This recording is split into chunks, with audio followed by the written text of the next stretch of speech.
Hello, Hazel.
Good evening, everyone, and thank you for joining the Protecting Our Vote Colorado Town Hall. Tonight, we will discuss what you can do to ensure the safety and security of our elections. We are fortunate to have several experts in the area, and you will be introduced to them as we go along.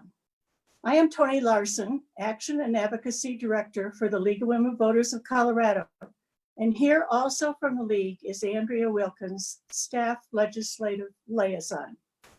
Besides this forum being sponsored by the League of Women Voters, a nonpartisan education and advocacy organization with a special interest in making democracy work, it is being sponsored by Declaration for American Democracy, a coalition of over 160 state and nationwide organizations that have come together to advance and strengthen our democracy, including People the American Way, Public Citizen, Union of Concerned Scientists, Communication Workers of America, and the League of Women Voters of the United States. We're here tonight to discuss the urgent threat of the coronavirus pandemic and to its impact on our democracy.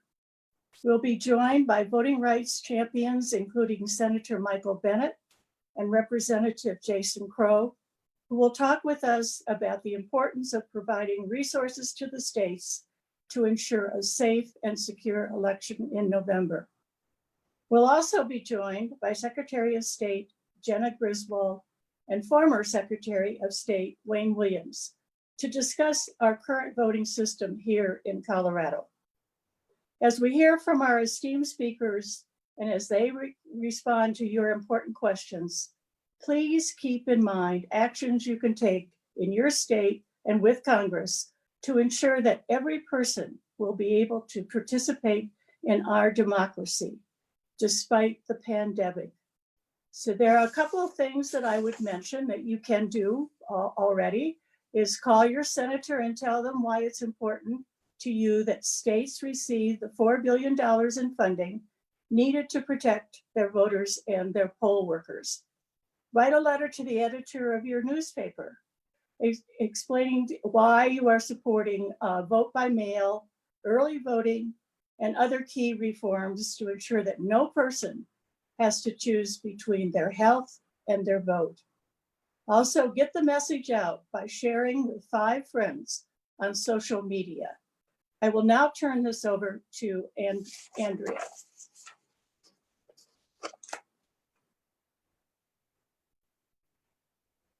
Thank you, Tony. We'll get things started with the first of our exciting lineup of speakers tonight. Michael Bennet has represented Colorado in the United States Senate since 2009. He's recognized as a pragmatic and independent thinker and is driven by an obligation to create more opportunity for the next generation. Michael has built a reputation of taking on Washington dysfunction and working with Republicans and Democrats alike to address our nation's greatest challenges, including education, climate change, immigration, healthcare, and national security. Senator Bennet will share information on how the U.S. Senate plans to take steps to secure our vote in the next COVID-19 relief package.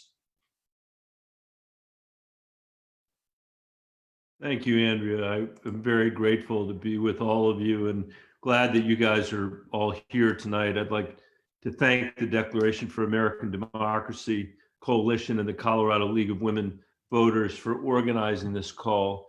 And to everyone on the phone, I can't thank you enough for making time on a Wednesday night to be part of this discussion.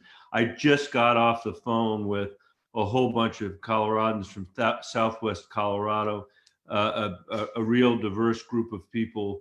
And on their list of things was making sure that we had ballot access and we were paying attention to it. So I want you to know that we're hearing from everybody about this. I hope you're taking care of yourselves and your families and your loved ones during this difficult time. And it's important so that you can be of use to others as well.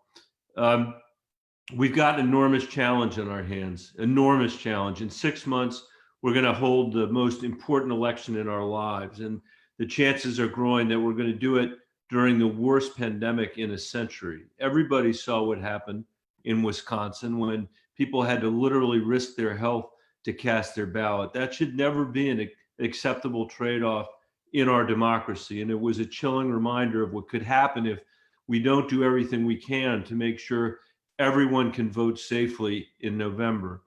Thanks to the leadership of so many people on this call, and I want to say how what a wonderful Colorado symbol it is that we have the current Secretary of State, Jena Griswold, a Democrat, and the former Secretary of State, my friend Wayne Williams, a Republican, now a citywide elected leader in Colorado Springs. This is this kind of leadership has made Colorado, it's put us in actually a much better position than the rest of the country since our transition to the vote by mail system that we have. Now we're in a place where the overwhelming majority of people don't vote in person, and we have the second highest voter turnout in the country. She's not here to say it, but if she were, Amy Klobuchar, my colleague from Minnesota, would say Minnesota is number one. I would do anything not to have to hear her say that anymore. So if Colorado could be number one, that would be great. The rest of the country is looking to Colorado for leadership because of the turnout that we've had, and we need to step up. You know, even though I feel better about the situation in our state, it's taken us years to get where we are. And I'm deeply worried about the other states that haven't taken the steps that we've taken to strengthen their elections. And I'm worried that at the very moment when states need the most help, mindless partisanship in Washington is once again standing in the way. I know it can be frustrating, and but we can't allow these frustrations to slow us down. We have to understand that the obstacles we face are not immovable. Last year, Mitch McConnell said he wouldn't give us another nickel for election security. We pushed and pushed and pushed, and he agreed to another $425 million in funding. That was in the first COVID bill. In March, he said he wouldn't give us another cent for election funding, even though we were in the midst of a pandemic. Sorry. And we pushed, and that was another 400 million. The first was 425 million election protection. And this is another 400 million in the CARES Act, which is a start. It's a start. But as you know, it's nowhere near what the country needs. We need up to potentially $3.6 billion in additional funding. So we've got to keep pushing, and I'm going to do everything I can in Washington. I don't think that every Republican in the Senate shares Mitch McConnell's view of these matters. There are a number of Republicans that have supported the election protection legislation. It's been bipartisan because they know their states need help. They knew their states needed help when what we were trying to deal with was the Russian attack on our elections. Now with the pandemic, I hope there will be more that will come. And just a few weeks ago, for example, Senator Susan Collins joined me in sending a letter urging an end to the requirement for states to put up a 20% match to access the 400 million in new election funding. State budgets are getting cratered. They're in tatters right now because of the pandemic. And the last thing they need is for Washington to impose these kinds of rules on them that not only will make it fiscally impossible for states to be able to help, but will threaten the right of people to vote. So at least on that front, there's evidence of some progress, and we've got to build on that by continuing to push our government in Washington. I know it's not easy with a president who's saying what he's saying about vote by mail, that it's a fraudulent system, or with the broken politics in DC, but those challenges aren't excuses to throw up our hands. Just the opposite. They're invitations for us to roll up our sleeves and do the work. And to be honest, we don't have a choice. As broken and as dysfunctional as the politics in DC are right now, this democracy is how we make our decisions as a country. And our exercise in self-government is really at risk. So unless we're content to sit back and do nothing, which I know you aren't because you're spending a Wednesday night on this call, then we got to join together to fix it. And I don't have to remind the people on this call that we've had to conduct elections at hard times before, during a civil war, 2 world wars, a Great Depression, and a Dust Bowl. And in the face of those difficulties, generation after generation of Americans have stepped up, cast their ballot, and sustained this democracy, the oldest in human history. That's our job now. And because Colorado has already done so much to lead on these issues, I know we're up to the challenge. So I'm going to end it there and use the time I have left to take any questions, criticisms, or observations, whatever you want to share. And please know that you don't have to wait for these calls to let me know what you think, not just about these issues, any issues. You can always contact my office at 303-455-7600 with your small business issues, your unemployment issues, your immigration issues, your healthcare issues, 303-455-7600. So let me thank you for everything you're going to do between now and the election to make sure that people get out and vote. And Andrea, I'm going to turn it back over to you and see if anybody's got questions or criticisms, ideas, thoughts, anything. Thank you, Senator Bennett, for those insights. Thank you. We do have some questions from the participants.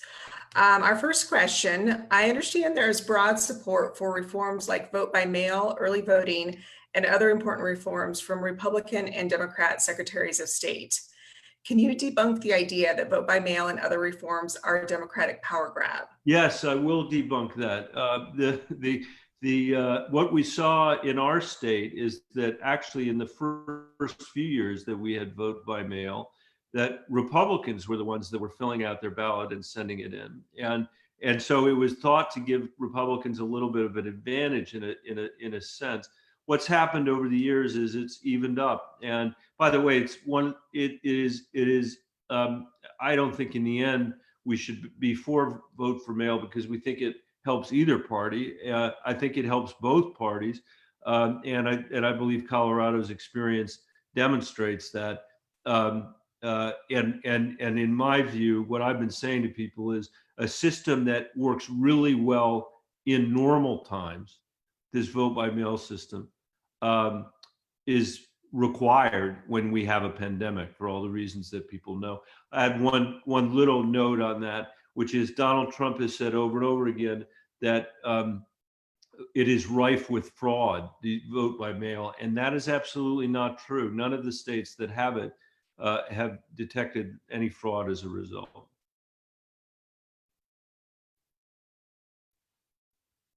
Andrea, you may be muted. You're right, I was. I see your lips moving, but I don't hear anything. Yeah, there you go. Thank you for that. We do have another couple of questions that have come in. Our next question, we know that the post office is essential for vote by mail and absentee voting. I'm concerned about the lack of funding for the post office for continued service. How can we ensure that voters will have access to the post office in November? Can you still see me? I lost you for a second. I apologize. Yes, I can still see. We've got a situation right now where the post office, who is building back, they really were making progress. They're now getting sort of whacked by certain people in the Congress who've got an ideological axe to grind with the post office. I never really understand that because, you know, some of the places where the post office is most important are the most rural and reddest parts in the state of Colorado, and they're the lifeblood of our community. Right now, there's been an effort by certain people in the administration, not by Republicans necessarily in the Senate, to try to use this moment of a downturn to kind of screw around with the pension that the post office has. What we have to do is make sure that in these COVID bills, we're funding the post office so we know that it is alive and working for this election, and that's under threat. I believe there's bipartisan support in the Congress to make sure that we fund it through the election in the COVID bills that are coming. Fantastic, thank you. And another question that's come in from our audience. During the Wisconsin primary, voters were unnecessarily forced to risk their health in order to exercise their right to vote. And many were potentially disenfranchised because they didn't receive absentee ballots in time or could not risk their health to vote in person. These complications are particularly harmful to racial and ethnic minorities, older adults, immunocompromised people, voters with disabilities, and others. How can we ensure that what happened in Wisconsin never happens again, and especially the right to vote for historically disenfranchised people is protected?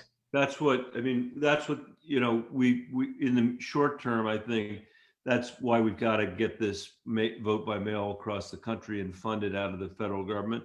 And by the way, the one group that I would add to your list are poll workers, many of whom are senior citizens who do this year in and year out and have done great service to the country, who shouldn't have to risk their own lives in making sure that we've got our ballots mailed and our ballots in. So I think the best way is to fund these bills. I also believe that either you're a friend of the democracy or you're not, and if you are, you're for extending the franchise, not taking it away from people. That's been our commitment in Colorado, and I think it's paid off, and that's what we need to do across the country. People shouldn't be scared of this. Donald Trump has said that he doesn't want to do this. He's explicitly said he doesn't want to do it because he thinks it will disadvantage Republicans. There's no reason that has to be true, and I don't think that that's the position of the local elected officials that I know, by and large, that are Republican, who think it's very important for their constituents to be able to cast their ballots by mail. We have actually a comment that's come in, not so much as a question, but one of our participants wants to note that she's very proud of the way Colorado helps all people vote. And it's especially proud because seniors in our states don't have to go to the polls and risk their health to vote. So something that we can be really proud of in Colorado, and it's a point well taken. I think it's certainly an important point. And, you know, I was one of those people that thought it was sacrosanct to go to the polls on election day. And I've changed my view. I just think what's important is to make sure as many people vote as possible, and to see give our seniors the chance to be, look at it this way. There will be seniors all over America, if they don't have access to mail ballots, who are completely disenfranchised as a result of that. That's why what you're doing is so important. Absolutely. And it looks like we do have a couple of other questions that are coming in. Why is it the experience of someone voting in Colorado is so different than the experience of someone voting in Georgia? What can the federal government do to ensure all Americans have equal access to the ballot? You know, I'll let the secretaries of state answer the question about why it's so variable in different places. We've sort of grown up with that. There are things, though, that we can do.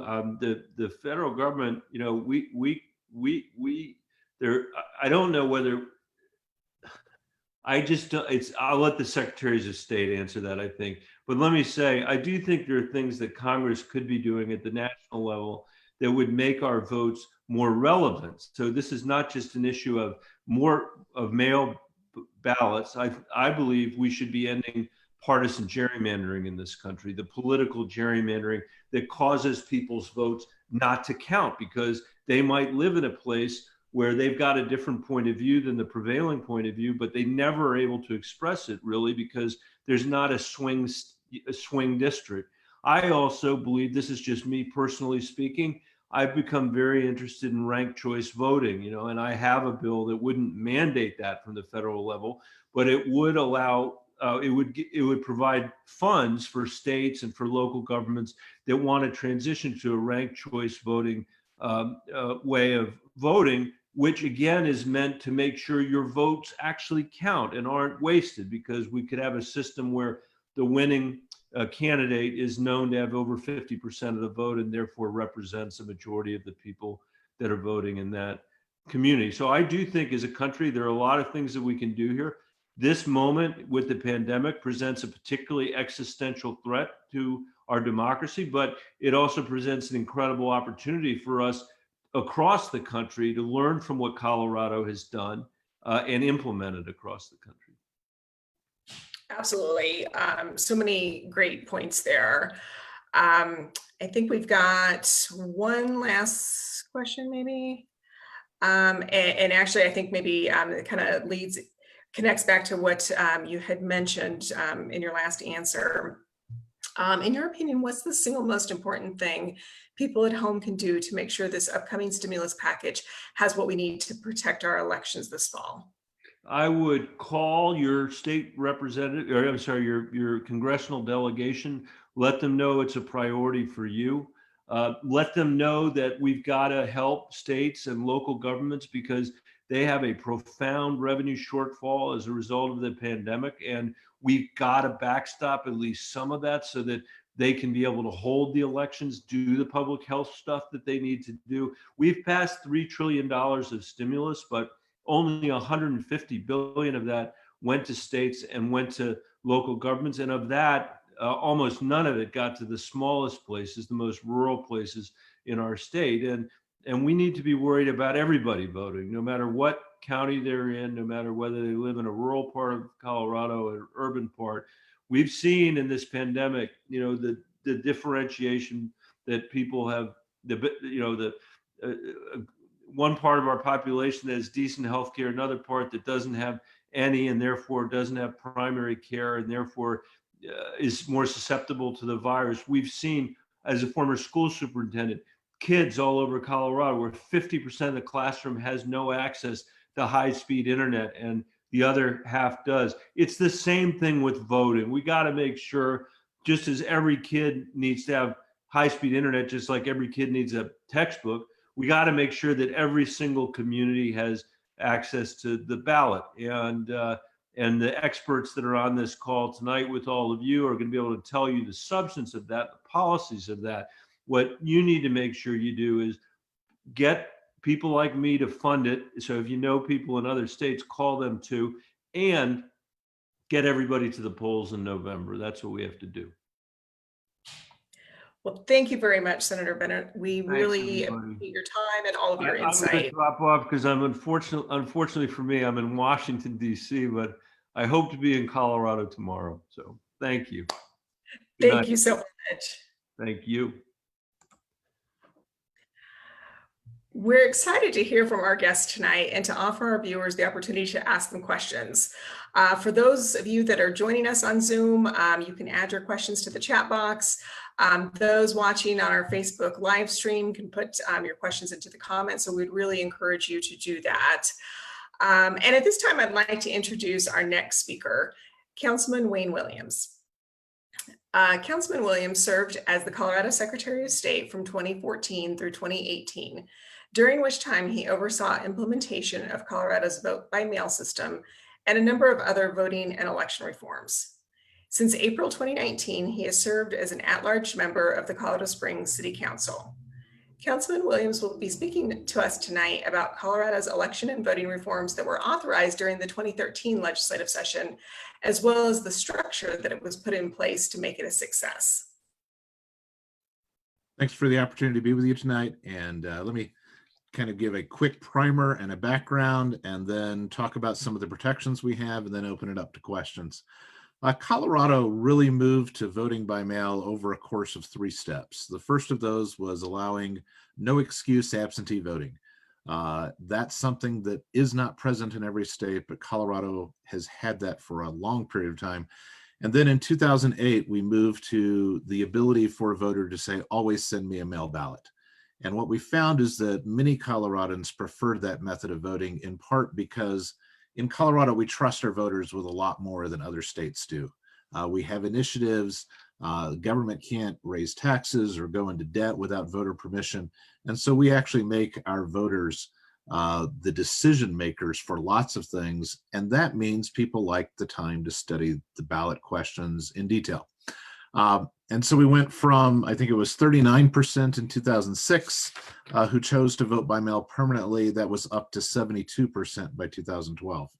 One of the advantages we had of implementing it over time is that we were able to look at processes and procedures that make that process work. And that's something that a state trying to move very quickly to it would have some challenges with. But let me talk a little bit about what we've done and what some of those processes and protections are. First, we have to have accurate voter rolls. You cannot mail ballots out if you don't actually have accurate voter rolls. And we do a number of things in Colorado to ensure they're accurate. We work with the US Post Office to get change of addresses. We work with driver's license. So one of the things we implemented when I was secretary is that automatic update that exists. If you change your driver's license address, we're able to automatically do that. We haven't done that with everything yet. So doing it, for example, with respect to responses to juror questionnaires would be an additional help, so that when you tell the government you've moved, we know you've moved and we send you the correct ballot at the correct address. We also work to make sure our rolls stay accurate. And so we get a list of people who've died from the Department of Public Health and Environment. And we also started participating in the Social Security Death Index in case someone died in another state. And so one of the things that undermines confidence in the process is if people look at the voter rolls and say, well, those aren't accurate. And so you need those to be accurate. We also check in Colorado citizenship to make sure that individuals who are registered indeed are citizens. We also participate in ERIC, which is a consortium of states and allows us to check and see whether someone may have voted in multiple states. And we had a few of those instances when we ran that check, and we followed up on that. So my good friend Michael Bennett did talk about some of the challenges and some of the concerns. It's not true that there's no fraud, but the important thing is that fraud be prosecuted. And we have done that here in Colorado. We've referred matters to the DA, and that's an important step in ensuring the integrity of the process, is you have to be willing to follow up on those. There's then processes protections. So we have, when you shift from a pristine polling place where you are completely free from coercion, you have to have a process in place so that individuals who may be in an environment where they might be subject to intimidation or coercion have the ability to vote in that pristine environment still. One of the issues that we deal with in Colorado, and we have protections against, is ballot harvesting, where people come and claim they're taking your ballot, but then dispose of it if you perhaps aren't the person who voted the way they wanted you to. Making it easy for people to return their ballots. So we established drop boxes across the state of Colorado.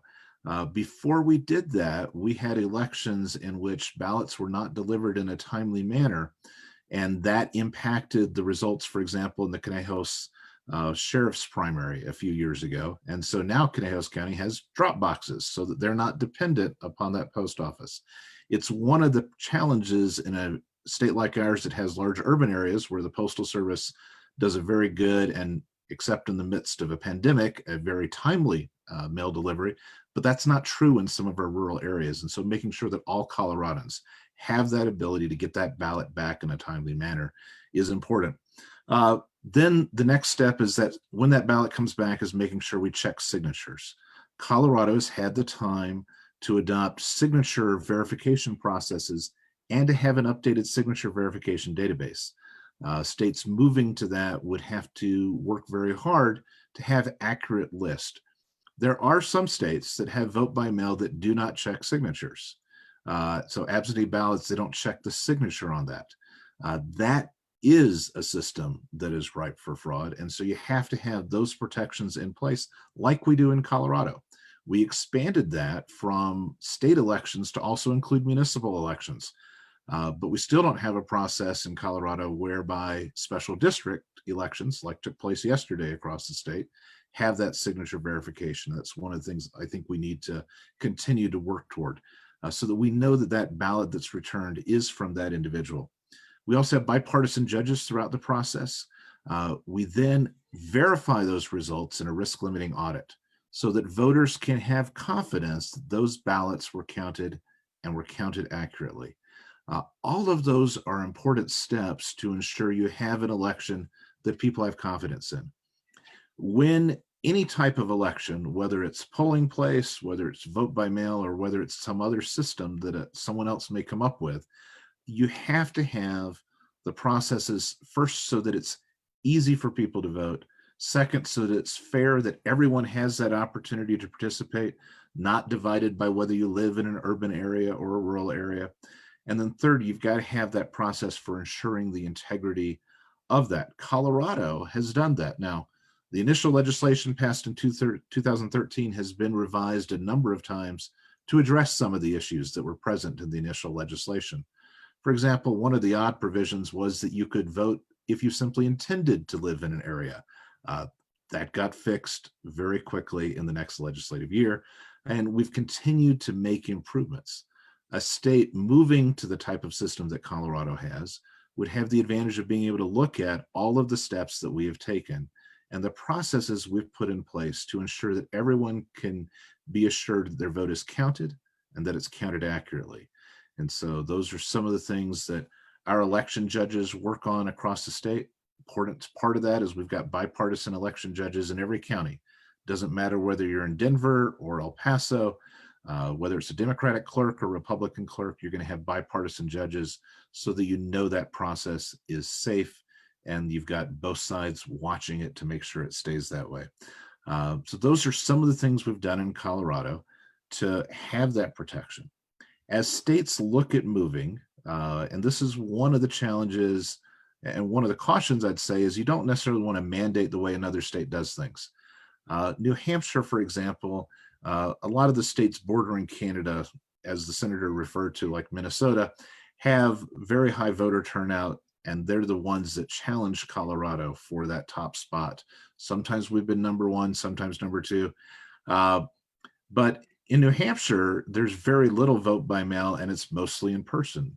They have a process that's worked for them. And so as the federal government adopts programs and standards, it ought to be on the goals and allow the implementation to be done best by states and by local governments, who oftentimes know what works better in their community than it might be somewhere else. As the Secretary of State of Colorado, even looking at the differences between places like Julesburg and Denver, there are significant differences in the way those parts of the state, those counties need to run their elections. And so providing an ability for incentivizing, for establishing goals and standards, but still allowing states and local governments to figure out the best ways to implement those is an important part of federal legislation. We have to recognize also as we go forward, as states want to make changes, can they practically do that? Are there the necessary is there the necessary supply chain? And talking with some ballot vendors, that's one of the concerns. Are there constitutional provisions in the state constitutions? All of those are things that would cause me to be wary of each state must do it like Colorado. I happen to think the way we do it is very good. I think it's very risky that my friends in New Jersey and Georgia have systems without a voter verifiable ballot, where they don't actually know it was counted in a particular way. And so I think we need to continue to provide training, incentivize, but we have to be wary. Having been a local official on a number of occasions, we have to be wary of standards that may not apply uniformly across the country. I was up in Alaska when they were shipping out ballots for their primary. They had to ship them out on specific days because planes only traveled to some of their small communities once a week to deliver ballots. And so if they weren't there that day, it was going to be a week later before they could get them. And so all of those are things that change and vary across our nation. But the processes we've adopted in Colorado are ones that make it so that people can have confidence in the system.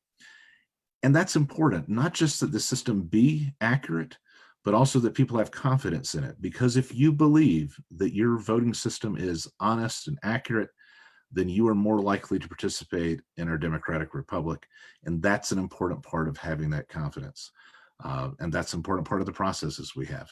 So that kind of gives a very quick overview. I know that there are a number of panelists here who are providing information, but happy to answer any questions that folks may have.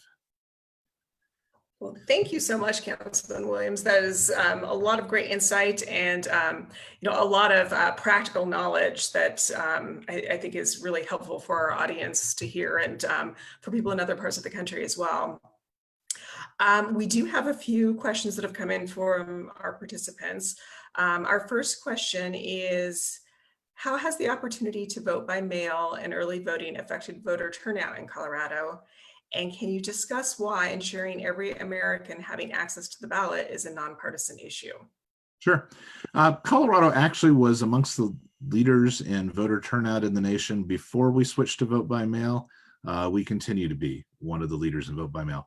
Much more relevant to voter turnout is whether voters believe they have actual choices to make and their knowledge of the choices. And so you see across the country, people vote more often in presidential elections. Part of what we've seen drive turnout in Colorado is our robust initiative and our initiative process and our taxpayers' Bill of Rights that allows people, even if they don't like any of the candidates, they may still care what's going to happen on cigarette taxes, or should marijuana be legalized, or other issues that may be important. Will the local school be expanded? And so that actually has a much greater effect on turnout. We were among the nation's leaders before. We are, and we continue to be under this current system. For me, the ability of everyone who's legally entitled to do so to vote has never been a partisan issue. It is about trying to make sure the process is fair, that people know their ballots are going to be counted accurately, and everyone's going to be treated the same. And I think for most people that isn't partisan. So it doesn't mean that you're trying to say, well, I want to make it easy to vote for my voters. It means we're trying to make it easy to vote for all voters. And that's an important part of what the message has to be. And there's a distinction a lot of times between some people in legislative roles or executive roles versus people in the actual election administration role. And our focus in almost every state that I've dealt with and virtually every county that I've ever dealt with has always been, how do I make sure this process works well for my voters? How do I make sure it's fair to everybody? How do people have confidence in that process? I saw a question on the chat, I'll go ahead and respond to, which is, does signature verification bog down the process? And I'm summarizing it. We've set it up so it works very smoothly in Colorado. We've got a great signature database. It's updated every single election. And so after the election, clerks and their staff scan in the signatures. So we have current signatures. And that process makes it work well. You have in some of the larger counties, the same type of software that banks use for signature verification that does an initial pass. But in even our smallest counties, we have the ability for individual judges to look at that screen. There's a barcode on the ballot envelope, not the ballot, that scans in, and that pulls up the signature so the judge is able to look at that signature. And if there's a question, it goes to a bipartisan team of election judges. If it doesn't match, it doesn't get counted, but the voters told about it. And so when I was clerk, I sent one of those letters to my own daughter saying, "Dear Wendy, your ballot signature, your ballot envelope signature does not match your signature on file." When she got her driver's license, it was a proud day. She spelled out every letter. But by the time she had gone off to college, it had become a scrawl. And we gave an opportunity to cure. And she took advantage of that opportunity. And we give until 8 days after the election. That's one of the processes that helps ensure you've got the integrity, but it also ensures everyone has the opportunity to cure that signature if there's an issue with it. Fantastic. Well, thank you so much, Councilman Williams. We really appreciate your time and all the information that you've been able to share with us tonight. Thank you so much for joining us. Thanks for having me with you. All right, shifting to our next speaker, Jenna Griswold is Colorado's 39th Secretary of State. She was elected to office in 2018 and is the youngest elected Secretary of State in the United States. During her time in office, she has spearheaded campaign finance reforms and is working on a number of election security issues. Secretary Griswold will be speaking with us about the impact of the coronavirus pandemic on our elections and how Coloradans can safely vote. Hi, everyone. Hi, Andrea. Thank you for that kind introduction. Can you hear me okay? Yes, you're coming through great. Thank you. Perfect. And thank you to Aswar and Tony for all of your leadership. I'm so excited to have a late night or early night discussion about democracy. And of course, it's always great to see former Secretary of State and current Councilman Wayne Williams and Jason Crow and Senator Bennett, who just do a phenomenal job.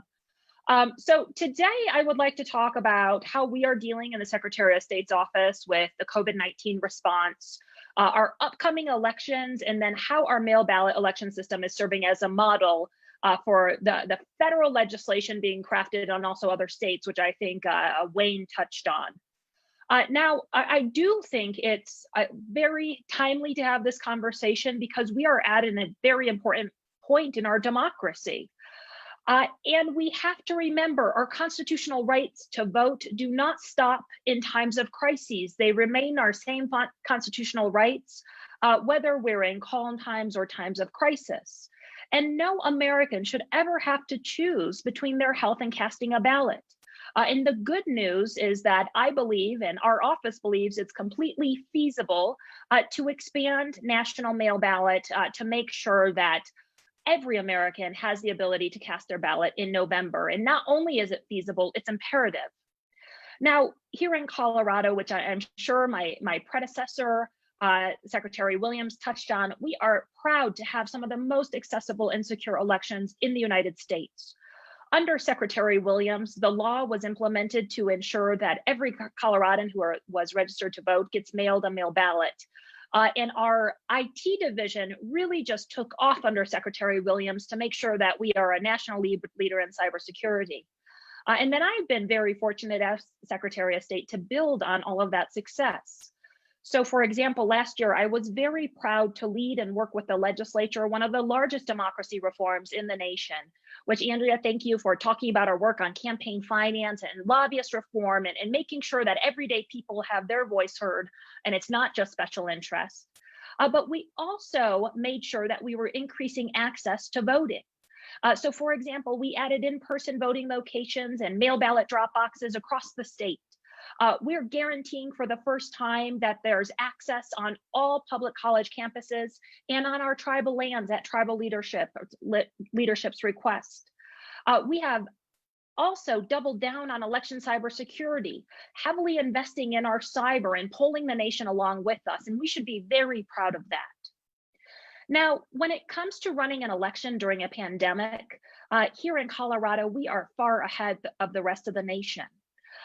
We have, and I am sure Secretary Williams discussed early voting, in-person voting, same-day voter registration, online voter registration, and of course, our great system of mailing a ballot to every registered Coloradan. And voters use our system. And what that means in terms of practicality with COVID-19 is that the majority of Coloradans, when they vote, they're already practicing social distancing. 97.5% of Coloradans in our presidential primary voted that mail ballot. And by the way, we had the highest turnout in primary history in Colorado and the highest turnout of any presidential primary so far held in the United States. So not only is our system great for accessibility, it also safeguards us from voting during a pandemic, which is just very lucky that we have this system in place. Now, with that said, we have a second primary coming up on June 30th. That's our statewide primary. And we've been working with all of our county clerks to put contingencies in place to make sure that we can, of course, have mail ballots go to all Coloradans, but also recognize that we need to social distance in our polling locations and also in the processing of the ballots. And I will say we're going to have in-person voting, the same as usual, but we really want to encourage Coloradans who can vote that mail-in ballot, who otherwise just like to vote in person, to do the right thing and help protect all of our health by just filling out that mail ballot. And I would really urge all of our 156 participants to just make sure that your registration is up to date. And it's very simple to do. You can do that at govotecolorado.gov. And we are just very confident that our upcoming June election will look like a lot of our elections for the majority of Coloradans, because most Coloradans vote their mail ballot. Now, I do think that what we saw in the last couple of months should really serve as a wake-up call for the rest of the nation. Last month, let's talk about Wisconsin. In Milwaukee alone, 180 polling locations were reduced to 5 due to a lack of poll workers who, were justifiably not wanting to go in. And that caused long lines. Thousands of people also requested absentee ballots and they didn't receive the ballots in time to mail them. So a lot of voters were put into this bad situation, a bad choice that no eligible American should have to choose. And that's the choice between their health and casting a ballot. I do believe that Wisconsin should serve as a wake-up call for the nation, a call to expand national mail ballot to every eligible voter before November. And voters in other states, they could really benefit from mail ballots, both to just increase voter turnout and accessibility, but also to make sure that we are controlling this health crisis while also maintaining our elections. I'm very proud to report, especially with Secretary Williams on, that the election division of our office has worked with almost a third of the nation so far in advising them how to rapidly expand mail ballots. And then we've also been working on all the federal legislation. So that includes Senator Klobuchar's mail ballot bill, Senator Harris's bill. And we worked also in the fourth installment of the stimulus, which provided an initial funding of states to be able to combat COVID and carry out elections. And we were able to get $400 million to states, which is a good step forward, but not enough to expand mail ballot nationally. I just think it's so important to remember that our constitutional rights, our fundamental right to have our voice heard in elections and our ballots counted, does not stop in times of crises. So it's time that every state expand their offering of mail ballot, and if they don't have it, start offering it immediately, because every eligible American deserves to have the same types of freedoms that we have here in Colorado. Just like us, they deserve to have their voices heard and their votes counted accurately. These are difficult times, but we are rising to the challenge, and I'm just so happy to serve during this time as Secretary of State, in that Colorado is able to lend a hand in some guidance to the rest of the nation. And with that, I'm happy to take any questions. Thank you, Secretary Griswold. We really appreciate your time and all of your remarks tonight. We do have a few questions that have come in. Our first question is, while vote by mail works for many, there are some communities that may need to vote in person, or communities that have been historically disenfranchised as voters and may prefer to vote by mail. How can we ensure that there are safe options for voters that need to vote in person and that they can do so safely? That's a great question, and a premise I agree with. I will say there's been some recent studies, both in the New York Times and I believe out of Stanford, that have shown that all communities increased participation when Colorado went to vote by mail. So all different communities are using it. But you're right, there are some people who either because of accessibility, historical practices, or they just did not get their replacement ballot, or they are registering for the first time, need that type of access. And so what we're planning for 2020 is a strong push to Coloradans to encourage folks to vote that mail ballot if they can. So like I mentioned, presidential primary, 97.5% of Coloradans voted their mail ballot and either sent it in the mail or dropped it off at a drop box. What we're going to be doing for our next elections is increasing drop boxes even more. In 2019, in the Colorado Votes Act, one of the things I was very happy to be able to include in that piece of legislation was expanded drop boxes. So we were authorized to, and by the way, our office was very happy to pick up the bill for counties. We were authorized to add 90 drop boxes across the state, and we're going to add even more. We did receive some money in the federal stimulus, and we're going to make sure that there's that access so people have that ability to drop the mail ballot. But we're also going to have in-person voting.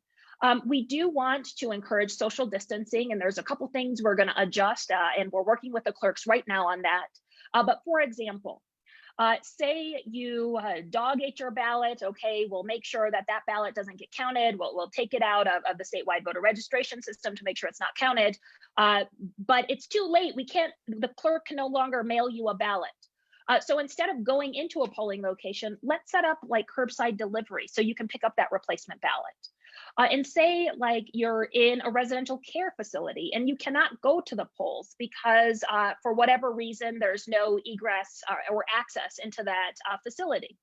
Okay, let's try to expand how we deliver ballots to our overseas and military voters to people who just for whatever reason are not going to be able to access the polls. So we're working on all different ways to make voting safe and accessible. We want to encourage innovation, ideas about voting outside, mobile voting, all different ideas are on the table. And the lucky thing is that even though these elections are going to cost a little bit more because we want to make sure there's social distancing and different ways to make sure that access remains, we have the federal funding and we are very dedicated to working with the counties to make sure that we pick up the tab and there's the access needed so that all Coloradans can have their voice heard.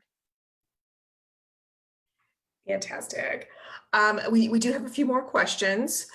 How do you respond to President Trump's assertion that vote by mail and other reforms that would make voting easier for Americans would lead to voter fraud? Is there any evidence that shows that fraud's a real problem? That is a question of the nation right now. Unfortunately, I think the federal conversation on expanding mail ballots very quickly changed when President Trump started tweeting about voter fraud. But I will tell you, and to try to make this very clear, President Trump and what he is saying is a distraction. He said the quiet part loud when he said he did not want to expand mail ballot because Republicans would lose their seats. I believe that it's reprehensible for the highest elected figure position official in this nation to take that point of view, but it's also just wrong. We have a lot of Republicans who have won statewide in Colorado using mail ballot, and I agree with my predecessor. If you are getting your message out there and you're relating to people and people are enthused to vote, you can win, and this isn't about one party or another.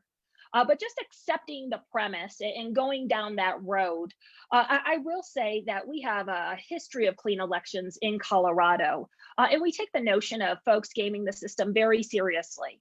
I know Secretary Williams went over a lot of the things that we have, from bipartisan judges to signature verification, and our systems work.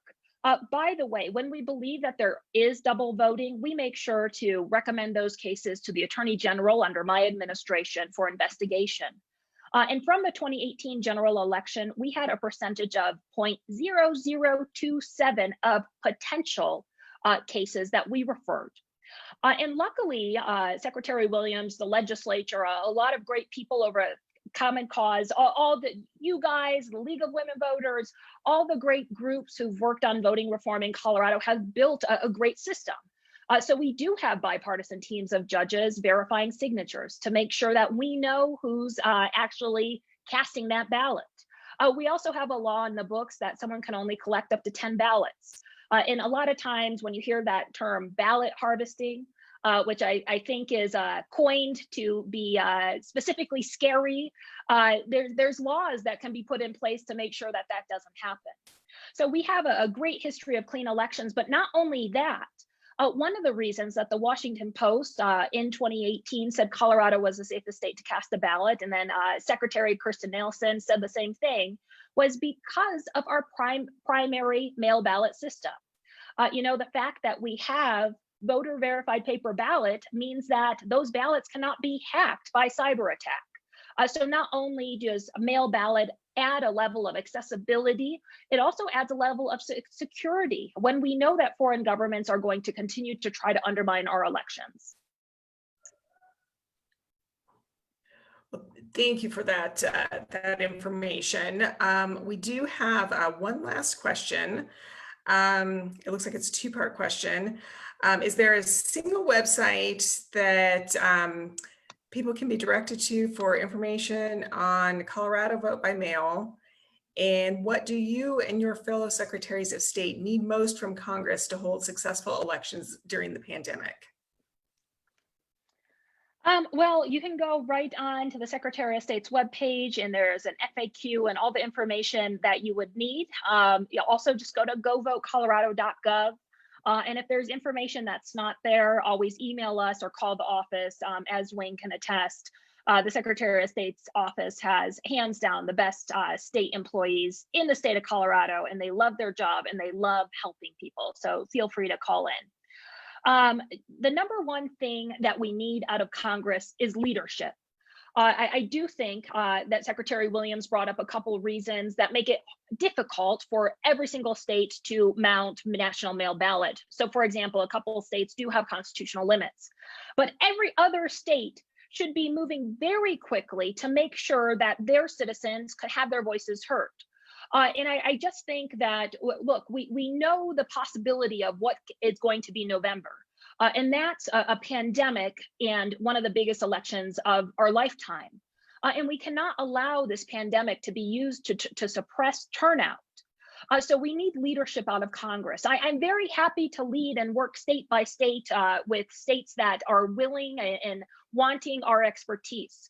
But we need the federal government to make sure that people in Alabama, that people in Georgia and Florida and Texas have the same type of access that you and me have by making sure that there's early voting, mail ballots, and in-person voting.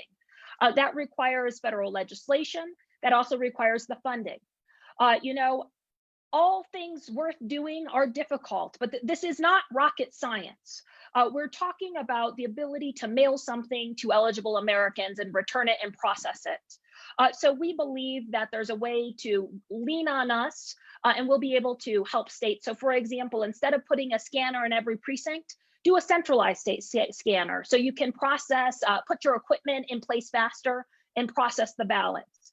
Like Secretary Williams mentioned, it's very important to start now talking with mail ballot vendors. And also signature verification is very important. But we can build these systems. I think it's Maryland is setting up signature verification for their primary, and they're going to do it. And all I can say is Colorado will be here to work with all the states and the federal government to make sure that every American can participate in this historical election and not have to face the horrible decision of risking their health or casting their ballot. Thank you, Secretary Griswold. We really appreciate you taking the time to join us this evening and share your perspectives. This information has been really valuable, and we appreciate you being here. Well, thank you so much. Thank you for all the work you guys do, and I just look forward to continuing to partner. Fantastic. Thanks so much. Before we move on to our next speaker, I just wanted to take a minute to quickly, kind of highlight some of the actions that you can take to make sure that your voice is heard on these issues. One of the most important things you can do is call your senator and let them know why it's important to you that states receive the $4 billion in funding that's needed to protect their voters and poll workers. You can write a letter to the editor explaining why you support expanding vote by mail, early voting, and other key reforms to ensure that no person has to choose between their health and their vote. And it's important to remember that social media is a great way to get the message out. If you can commit to sharing with even 5 friends on social media, we can really spread our message and, push for action. So we just want to, really be as action oriented as we can. Based on what we've heard so far, we do want to take a quick poll to see who's ready to take action here. Those of you on Zoom, you'll be able to select the way that you would like to make your voice heard on this critical issue. You'll see a couple of options to indicate how you can take action after the call, and indicate your commitment to either calling your senator, writing a letter to the editor, or sharing your this message on social media. We would love to hear from you. So if you can take a few minutes to answer the poll. Not sure. Hopefully everyone is able to access that.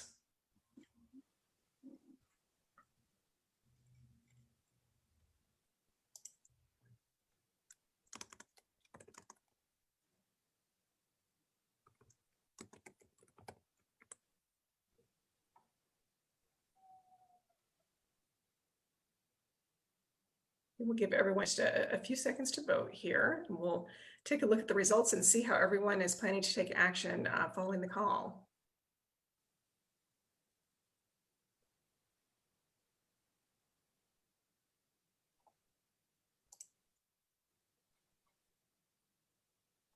Okay, it looks like people have had a chance to vote. Most people are indicating that they are committing to calling their senator. 60% of our respondents are saying that that is something that they can absolutely do following the call. Another 8% have committed to writing a letter to the editor, and 35% have committed to posting this message and getting the word out via social media. And 29% are committing to doing all 3, which is fabulous, because the more action we can take, the more successful we can be. So we really look forward to follow up and action following the call. All right, shifting to our next speaker. As a former Army Ranger and lawyer, Congressman Jason Crow represents Colorado's 6th Congressional District, encompassing Aurora and parts of Adams and Douglas counties. During his time in Congress, Congressman Crow is working to strengthen our democracy and fight the influence of money in politics through ethics and campaign finance reform. The House passed his first bill, the End Dark Money Act and H.R. 1 for the People Act, which would close a loophole that allows mega donors to hide their political contributions. Congressman Crow will discuss actions that can be taken at the federal level to secure our vote and expand voting systems. Hi, good evening, Andrea. Thanks for having me on. Thank you. Oh, thanks for putting this on, and thank you to all of you for joining us this evening, and to the prior panelists. So good to see Councilman Williams, Senator Bennett, Secretary Griswold, and to join you all. So I'm not going to plow through some of the ground that you've already plowed through tonight. I know you've covered a lot of ground. So I'm just going to mention a few things that I'm focusing on and that the House is focusing on in the next 2 weeks as we tackle what's going to be the 5th stimulus bill, or CARES Act 2.0, and then want to spend most of the time to address people's question. But really the long pole in the tent here, as you've heard from some of the prior panelists, is the vote by mail. You know, we are fortunate in Colorado in that we have one of the best systems in the country for vote by mail, and really a model for other states to follow. But you know, the disparities between the states and the broad range of voting accessibility, as many of the people joining us tonight understand, is really unacceptable going into a very unprecedented election cycle 6 months from now. We have to make sure that we are providing access to the franchise, and we can't be replaying situations like we saw in Wisconsin, where people are risking their health and the health of others to exercise their right to vote. So I've called on leadership on both sides of the aisle to make sure that very healthy chunk of funding is made accessible to the states to duplicate models like Colorado's to expand the vote by mail program.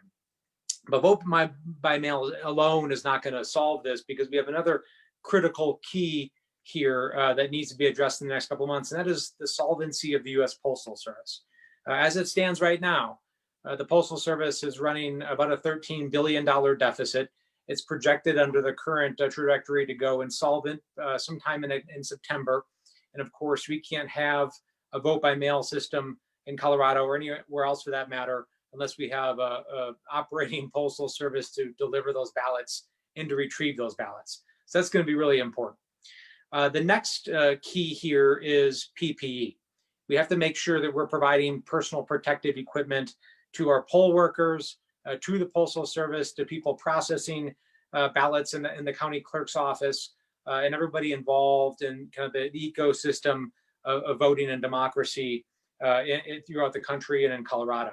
Right now, we don't have anywhere near the PPE or the testing that's necessary to return to 80 to even 90% normalcy. We have to make sure that we're driving that at the federal level. That's just simply is not going to be able to be addressed by states, counties, or municipalities. So I'm actually leading the effort in the House to push forward a Defense Production Act bill that would federalize certain elements of the medical supply chain to create a stockpile of PPE for all those uses, in addition to hospital uses and our healthcare system. So we have to address that component of this crisis as well. The next is funding for state and local governments. So under the original CARES Act, there was a threshold set at 500,000 residents per municipality to be eligible for CARES Act stimulus funding. So if you are a municipality under 500,000, which is most of the municipalities in Colorado, you're not eligible for that funding. The second thing that the CARES Act did to restrict the funding is it said that that money could only be used with respect to coronavirus specific expenses. So things that are directly related to mitigating or addressing the use or addressing coronavirus for municipalities. It restricted the use of any of that money to backfill revenue shortfalls.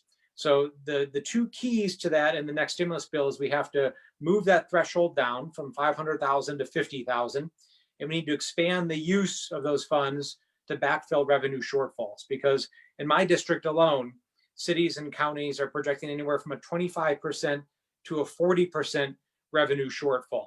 That's going to impact all services, including services that are essential to make sure that we have a smooth and effective voting system. So those are the things that we need to address immediately. I know Secretary Griswold spoke very briefly about cybersecurity, and I have a couple of bills meant to address the cybersecurity threats by Russia and other state and non-state actors throughout the world. What we have seen is in the last 2 months since we've been hit by the coronavirus, the number of cyber intrusions or attempted cyber intrusions on our election systems and on our government systems have gone up significantly.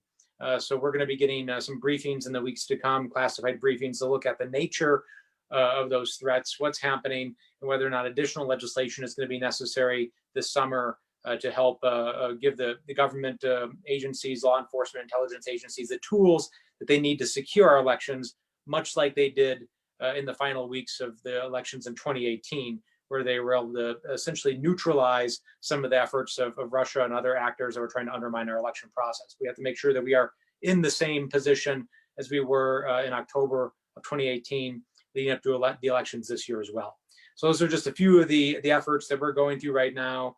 And I associate myself with a lot of the remarks of the prior panelists that understand these issues well. The bottom line is we just have to get it done. We have to get the money to the states, to the county clerks, to the secretaries of state to actually ramp up the voting by mail and secure the system. And we have to do it very soon.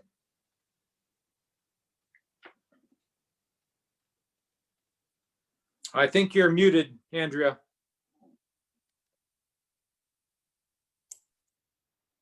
Thank you. I keep forgetting to do that. Thank you for all those remarks. We really appreciate that insight. We do have audience questions for you. Our first question is, While vote by mail helps people vote safely from home, some communities need options to vote in person. What role can Congress play to ensure that voters who need to vote in person have the option to do so? Yeah, thanks for that question. So the two things that I mentioned that are going to be key to making sure that polling stations are safe and effective will be the PPE element and the testing. So we have to make sure that we fully invoke the powers of the Defense Production Act so that we can get the pipeline of personal protective gear to our poll workers, to our municipal governments, to our county clerk's offices, so they can actually be safe themselves and also not to pass the virus on to other folks. The second thing is the funding for state and local governments. We have to address this massive shortfall that our local governments under 500,000, which again is the vast majority in Colorado and throughout the country, are going to be facing very soon, right? I mean, we're talking about situations where, the 9 cities that I represent, unless we pass stimulus funding in the next couple of weeks and get that money flowing into those municipalities, in the 6th congressional district and in cities like them throughout Colorado, police, fire, teachers, basic services, road maintenance, all of that are going to be facing immediate cuts. So we can't allow that to happen. We have to make sure that we're maintaining basic government services, and that's going to be key to make sure that there's accessibility to the polling stations, to our schools, to all the services that the cities provide that actually allow the clerks to implement our voting system. Thank you. And another question that's come in, what is the chance of providing return postage on mail ballots for all voters like we do for our overseas and military voters? Can we use COVID-19 funds for that?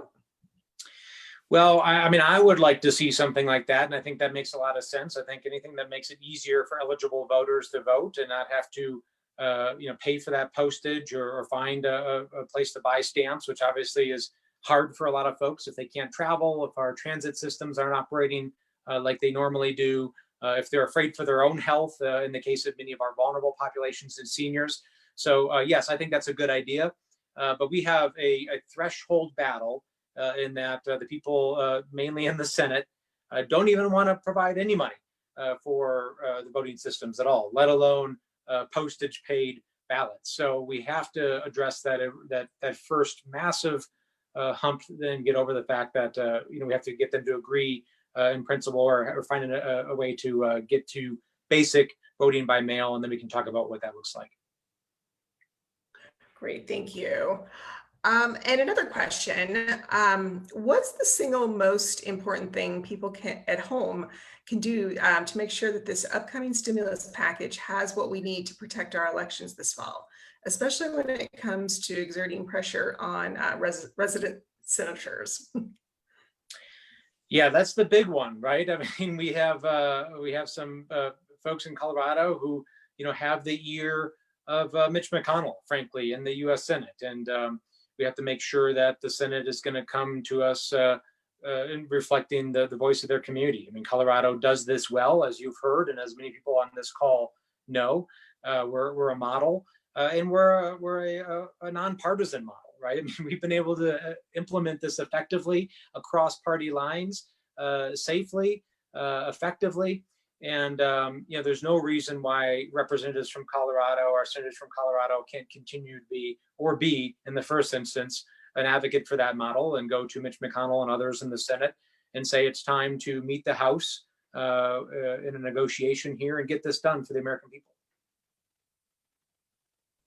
Great, thank you for those remarks. And I think we have one more question. Why does it seem that there are some elected officials that are determined to make voting more difficult? And can you talk about the importance of ensuring that every American has access to the vote? Yeah, I think there's this notion that has developed over time in politics that has made this a partisan issue when it need not be. I mean, actually, there have been some analysis that have been released, some articles and research that's been released in the last month that shows that increases in voter turnout benefit both parties fairly equally. In that it doesn't benefit Democrats disproportionately. And those were some pretty well-respected studies. But what's happened is, in large part, Republicans have bought into this notion that that they're going to be the net losers if we increase access to the ballot box, and that there's this supposed fraud that happens if you increase that access, and there's really no good data that suggests that increasing access to the ballot box and the franchise actually increases voter fraud. There just isn't data that suggests that, at least reliable data. But that has become the rhetoric and the talking point. And there have been an awful lot of folks that have kind of painted themselves in a corner, I will say, because it's now, once you've made that case, it's hard to unmake that case. So that's the position that some folks are in, even though it's not necessarily backed by data and reliable information. We have to make sure that I think we're addressing it at a local issue, right? Because once issues become nationalized or federalized in Congress or other places, it becomes very political. And I think one of the best ways to actually make progress on an issue that has become political is you then localize it. You go back down and you talk to your county commissioners, your city councilors, your mayors, and others who actually have to get the services done and actually know how the system works from a nuts and bolts perspective, and get them to help make the case too, because they're very trustworthy local validators. And I spend a lot of time in my district working with those local leaders, those mayors and county commissioners, to talk about just those things and show that we can actually get those things done. So I think it's really important that we take it back down to the local level. Well, thank you, Congressman Crow. That it is just really helpful to hear all your perspectives and your thoughts on this topic, and just some really great practical information for our participants tonight. So thank you very much for joining us. Thank you. At this time, I'd like to introduce Nicole Hensel, Dusty Garule, and Tamara DeBrady, who represent three important Colorado organizations: New Era Colorado, the Colorado Organization for Latina Opportunity and Reproductive Rights, and Colorado Black Women for Political Action, who have worked alongside the League of Women Voters to protect our elections and ensure the voting rights of all Colorado citizens. The leaders of these organizations are going to share some information on why elections and voting protections are so important to their members, and they're also available to answer some audience questions. So with that, I believe we will turn it over to New Era Colorado. Awesome. Thank you so much. And thanks for everyone who waited for the real celebrities at the very end. We're here representing some major advocacy organizations here in Colorado. So thanks for sticking with us. And really want to thank the Declaration for American Democracy and the League of Women Voters, and of course, my esteemed colleagues for organizing and participating in tonight's town hall. My name is Nicole Hensel, and I'm the executive director at New Era Colorado. We are a nonpartisan, multi-issue civic engagement organization that works to mobilize and organize young people to participate in our democracy. In 2020, young people will be the largest voting bloc in Colorado and in the nation in 2020. For folks who've lived in Colorado for a while, you know that the streets are just, overflowing with young people. We're everywhere. And here at New Era, we've been building youth power for over 14 years in the state. Over the past 14 years, we've registered over 200,000 young people to vote, and we consistently turn out those same registrants at one of the highest rates in the country. We're peer-to-peer, we're fun, we meet young people where we're at, and most importantly, we're focused on the issues that matter most to our generation. And one of those issues is election access. Now, when you're in the business of expanding access to democracy, you first have to ground yourself in history, in the inherent inequities that were designed into our political system.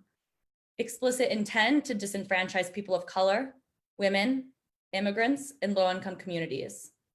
So our history shows us that we cannot sit back passively and expect our democracy to work for everyone.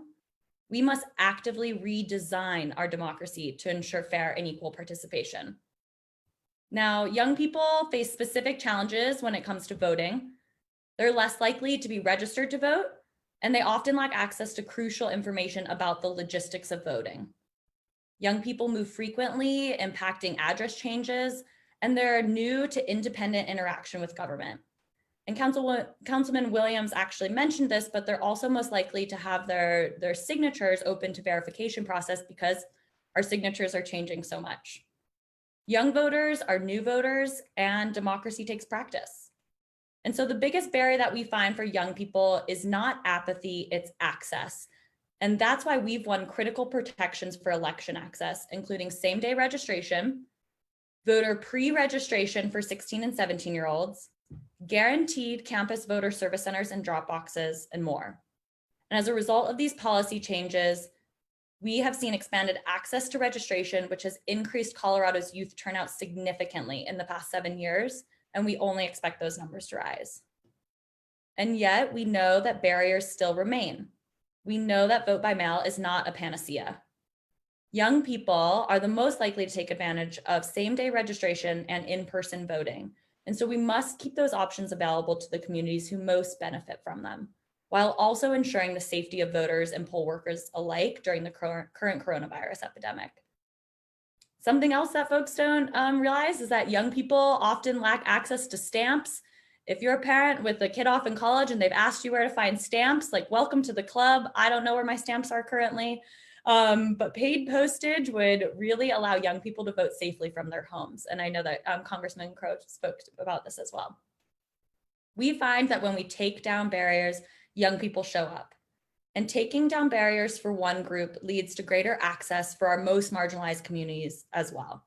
Communities of color, low-income folks, the very individuals who were designed out of the process in the first place. Young people have an acute sense of justice and fairness, and we know that it's fundamentally unjust if a voter in Colorado has an easier time accessing the polls than a voter in Texas. Democracy works best when we all show up, and so that's why we call on Congress to increase access to voting, not only because we're living in an unprecedented global pandemic, but also because it's just necessary for the health of our democracy. So thank you for the opportunity to be able to share the perspective of young people, and I look forward to hearing your questions. Thank you, Nicole. We appreciate your remarks and the overview of the work that you all do at New Era. Next, we're going to turn to Tamara with Colorado Black Women for Political Action.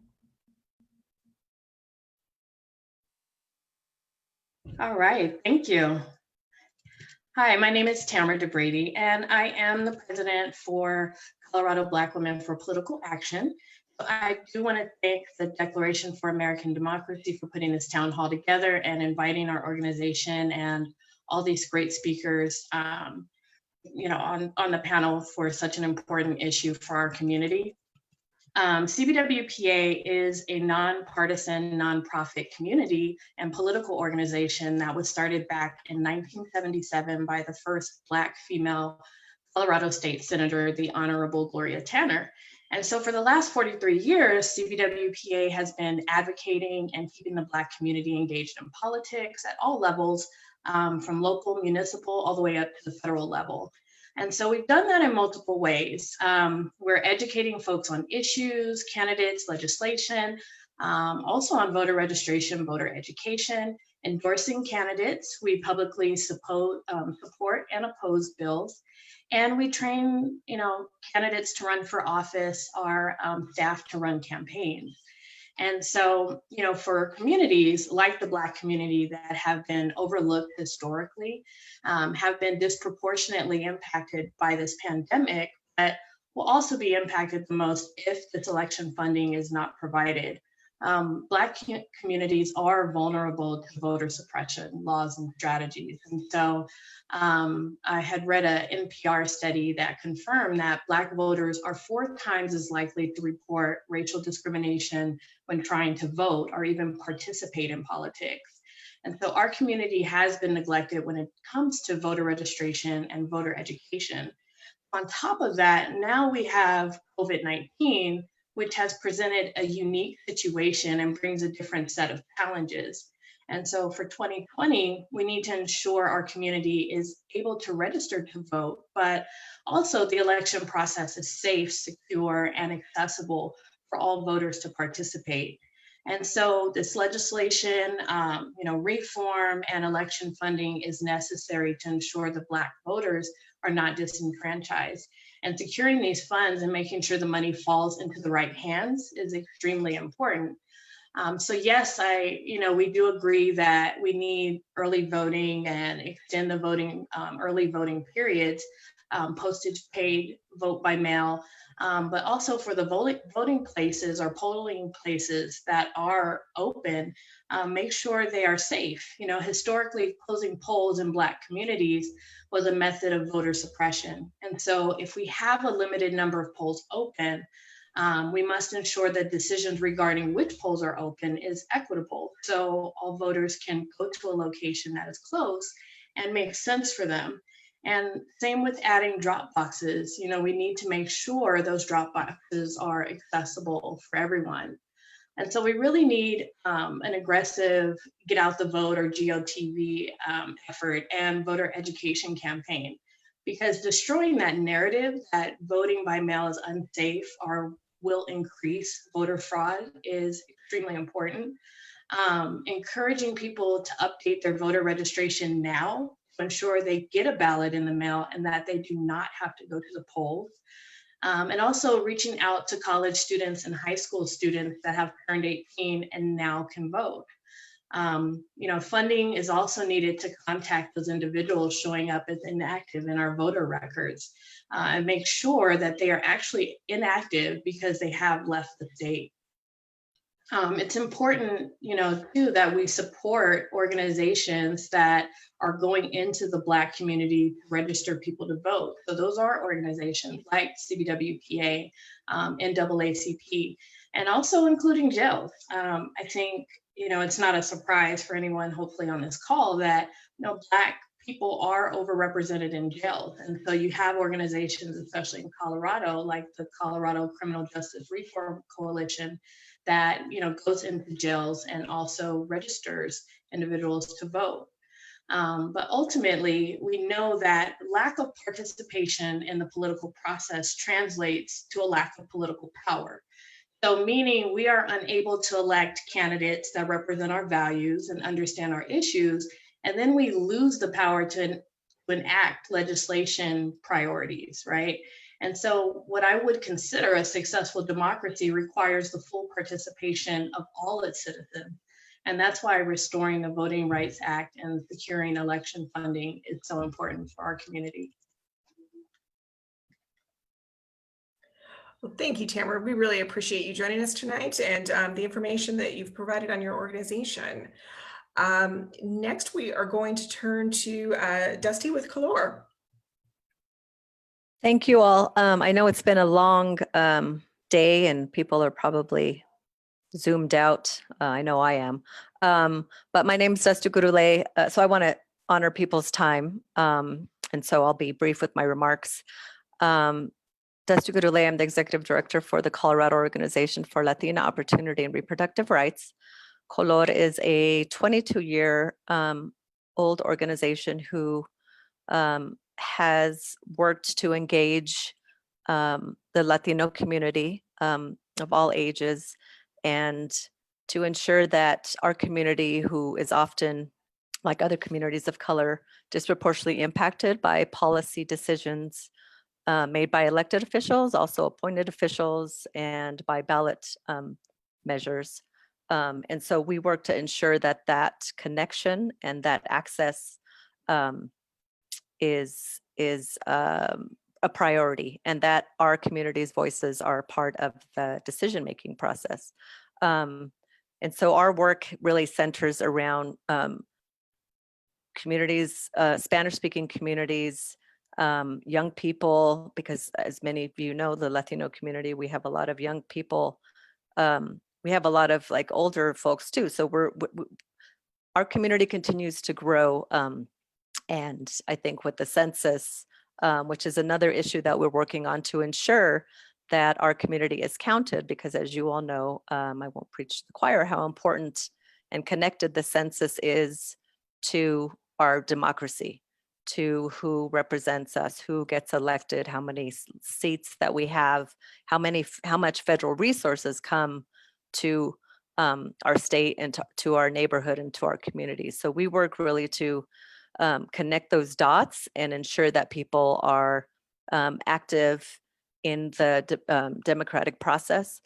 And all of this with, to add to Tamara's, what she, added about the disproportionately attacks on communities of color and active preventing people of color from voting. So it's not like the slate was clean and we just need to get our people out to vote. So we're working to, yes, one, make voting more accessible, but there's also a lot of generational trauma that we're working with and dealing with, and ensuring that people, particularly now with COVID and coming off the heels of the public charge and the verbal attacks from the person in the White House against communities of color, against immigrant communities, how important it is for us to, as advocates, and I think I appreciate all the comments from the Secretary of State and the former Secretary of State. But I just want to remind folks on this call that a lot of that work, and Nicole, you mentioned it, all the work that New Era has done, a lot of that work has come from advocates on the ground who are trusted messengers for these communities. And so a lot of the changes weren't just sometimes out of the goodness of our elected or appointed officials. Like, we as community members need to continue to hold people accountable and partner with each other. And how can we be creative with our June 30th election coming up soon? Like, I challenge all of us, and I'm willing to partner with other people and organizations to help make that connection about how important this election is when people are, dying, they've lost their jobs, they don't have access to healthcare. Like, how can we continue to promote our democracy and voting this June and in November, when all of this, stuff is happening at the same time? So, we continue to work and to be a presence, both with our state level electeds and our congressional delegation. And I, again, want to thank Senator Bennett, who has always been a great advocate for our community, and for Congressman Crow, who I appreciate a lot of the things that he's been working on. So I just wanted to throw out there that Colode is here, and we're interested and willing to partner on how we can really help turn out our communities and make this election accessible to everyone who is eligible to vote. So thank you all. Thank you, Dusty. We really appreciate your comments and you joining us tonight. I do want to echo Dusty's comments that it is getting late, and I know people in general have a lot of Zoom fatigue lately. So we appreciate you all sticking with us. We were fortunate to have a lot of fabulous speakers. So we have had a really packed agenda. We do have some important questions for our guests. We're going over a little bit, but we do want to, provide our audience with the opportunity to ask a couple of questions. And just in the interest of the hour and in consideration of people's time, if we could keep our responses to maybe 60 seconds or so, that would be fantastic. And the questions really are directed at all three of you. So if you could kind of just jump in as you see fit. Our first question: while Colorado offers options like vote by mail and early voting, too many states don't offer these options or proactively try to suppress the vote, leaving voters with the unfortunate choice of choosing between their health and their vote. What voting options do you think are most important to implement nationwide in order to provide the communities you each represent access to the ballot? I guess I'll answer real quickly. I don't think it's a one option. I think we need to have varied options because people are in different places within their lives. And so the more accessible we can make it, the better for everyone. Right, and I agree with that. Within our communities, we do have separate buckets, seniors, youth, and so forth. So, the mail-in ballot, yes, that helps a lot, but we do have to have different options it will be a mix of options that would be helpful for our communities. Including language access. Sorry, I forgot to add that. Yeah, I agree. I'll double down on these lovely ladies. And I'll also say that I think the biggest barrier that we see for young people is, even if we have all of these different modes of voting, is access to information on how, when, and where to vote. And that's why organizations like ours, like Dusty had mentioned, are so important as trusted messengers to our communities in order to provide reliable information to them about how to cast their vote safely. And so, yes, vote by mail is extremely important in expanding access, and yet there's still a gap of information that it's really important for organizations to fill and for elected officials to be dedicated to engaging communities around. Thank you all. One more question. This pandemic has hugely impacted the lives of Americans across the country, and I imagine people are feeling discouraged or fatigued. What advice or motivation would you provide participants on the call tonight to continue to fight for our right to vote? And maybe we could just go in reverse order. Nicole, since you're up on the screen, maybe if you want to jump in. Yeah, absolutely. I'll say that there's a reason why every single effort to oppress or disenfranchise communities starts with the right to vote, right? Because people understand how important and valuable that right is. And even in this moment when all hope seems lost, like showing up and exercising our right and our democracy is the greatest way we know to achieve change and to achieve justice. And so that's why we really encourage young people to show up for all elections. All elections are important, not just our big fancy national ones, but our local ones, our municipal ones, because the process of democracy is the greatest process that we've got to achieving justice. Fantastic. Let's see if we stick with reverse order. Tamara, would you like to jump in? Thank you. Right. So for our community, we have this long history where, Black folks have lost their lives, their livelihood to exercise their right to vote. And it is a right, right? And so we have to make sure that, we're sharing information. I think information is the key, right? To make sure that, we're fighting not only to have our mothers and fathers and daughters and sisters and brothers to make sure they register to vote. If you're on this call and folk, you need to encourage them to register to vote.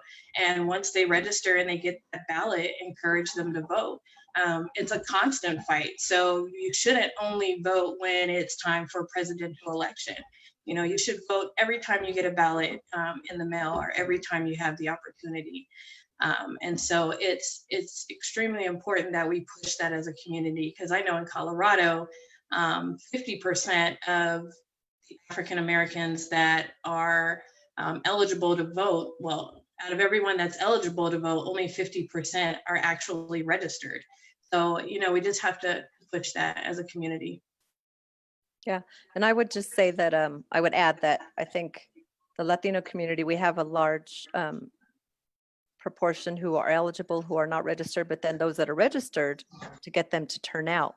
And I think one of my mentors who, the way we talk about and break down the process, because the process wasn't created for a full democratic participation, we need to change that, but to make it real for everyone. And so the census is a perfect example, connecting how someone is counted in their household then determines how many congressional districts you get, or how many resources a community gets. Or one of the taglines that we say at Color is elections matter, representation matters, and even people who are elected, depending on the office, they appoint people who make decisions who impact people's everyday lives. And I think the crisis that is showing us right now is really taking the cover off those most vulnerable among us, people who lost their job, who don't have,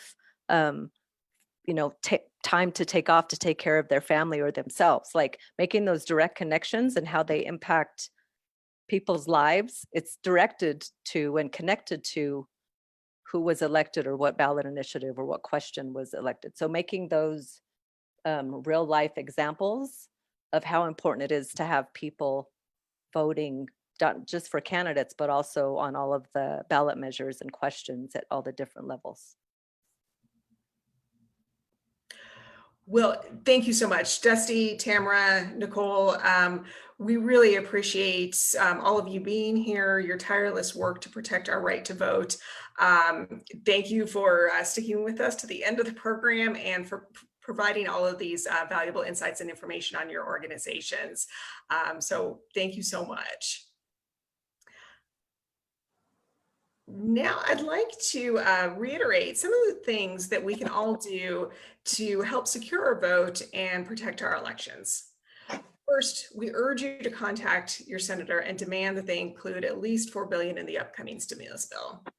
It's essential that states have sufficient funding to implement the reforms that are needed to protect the integrity of our elections, voting by mail and early voting in particular.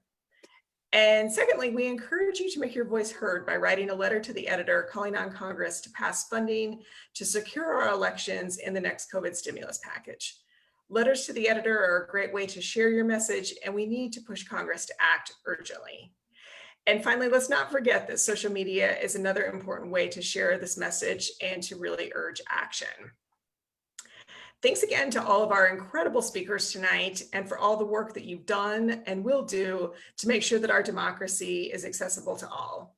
I'll now turn back to Tony to close.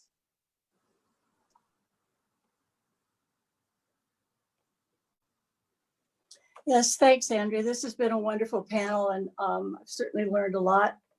Even though I learned a lot from the league, this was a very great course in voting rights and voting activities. So I want to thank everybody who has participated and for all the questions. If you are from Colorado, you may know that many voting best practices are already in place. And we've mentioned several of them: vote by mail and, same day registration and those kinds of things. However, I want to emphasize that it's important to ensure that across the nation, everyone is given the same voting rights. Americans should not have to choose between their health and their right to vote. Everyone in the country should have the same opportunities. So again, I thank you very much for being here and participating, and good night.